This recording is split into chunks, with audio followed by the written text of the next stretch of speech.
Oui, oui, je vous Très entends. bien. Si Bon, vous j'ai perdu, m'entendez, ben, tout va je bien. suis désolé, donc je vous donne la parole, Evelyne. Alors, en fait, c'est par rapport à la connaissance de ce virus. Alors, je dois dire, bon, on travaille ensemble, Evelyne, déjà depuis plusieurs mois au Conseil de santé publique, et on a vu arriver un grand nombre de publications sur ce nouveau virus, même si c'est un virus respiratoire. Et donc, je vous ai demandé, Evelyne, de faire le point sur les modes de transmission aérienne de ce nouveau coronavirus. Mais vous allez nous présenter un petit peu les modes de transmission finalement de ce virus. C'est important de connaître ces modes de transmission et de bien les stabiliser parce que derrière, il y a des modes de prévention pour la population. On a beaucoup discuté des modes de prévention, la distanciation, le masque, etc. Et plus tard, nous parlerons aussi des aspects de la ventilation, de la climatisation. Voilà. Donc, je vous donne la parole, Evelyne, pour nous présenter cette transmission aérienne de ce nouveau coronavirus.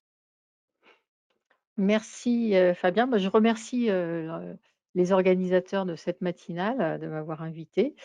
Je me présente, rapidement. Je suis directrice d'un laboratoire qui s'appelle le CERTES à l'UPEC et on travaille entre autres sur la qualité de l'air intérieur. Je suis, spécialiste en physique et métrologie des aérosols et à ce titre, je travaille depuis une quinzaine d'années avec le CSTB sur la dispersion, des bioaérosols dans les environnements intérieurs.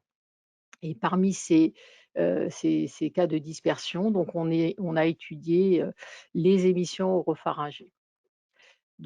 Transparent suivant. Ah, ça passe pas. Transparent suivant. Voilà.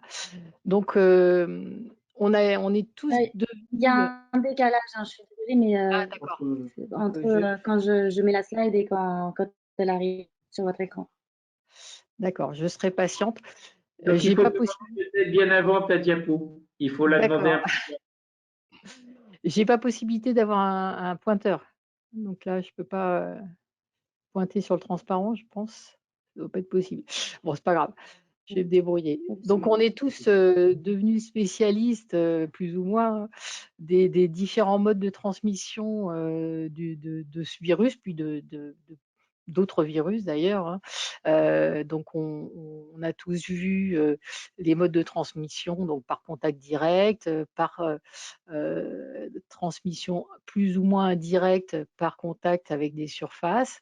Et puis on va s'intéresser à la transmission, par voie aérienne.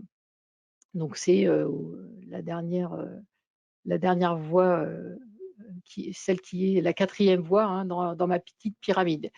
Dans la transmission aérienne, finalement, on a 2 modes principaux qui s'appellent mode gouttelette et mode aérosol. Pour, faire simple, mode gouttelette, c'est un mode de transmission qui consiste à une émission de grosses gouttelettes, par une personne qui vont aller s'impacter directement sur la personne qui se trouve, à proximité. Alors sur les muqueuses, hein, pour que ça soit infectieux. Et puis le mode aérosol qui, est un mode, plus indirect puisqu'en fait la personne, infectée va émettre des gouttelettes qui vont, produire des aérosols qui vont pouvoir être inhalés ou se déposer sur les muqueuses. Donc en fait, heu, lorsqu'un nouveau virus apparaît, finalement, on se pose toujours la question: «Est-ce que la transmission par voie aérosol est prépondérante ou est-ce que le mode gouttelette est prépondérant?» Et donc c'est assez difficile en général de répondre à cette question, on va le voir.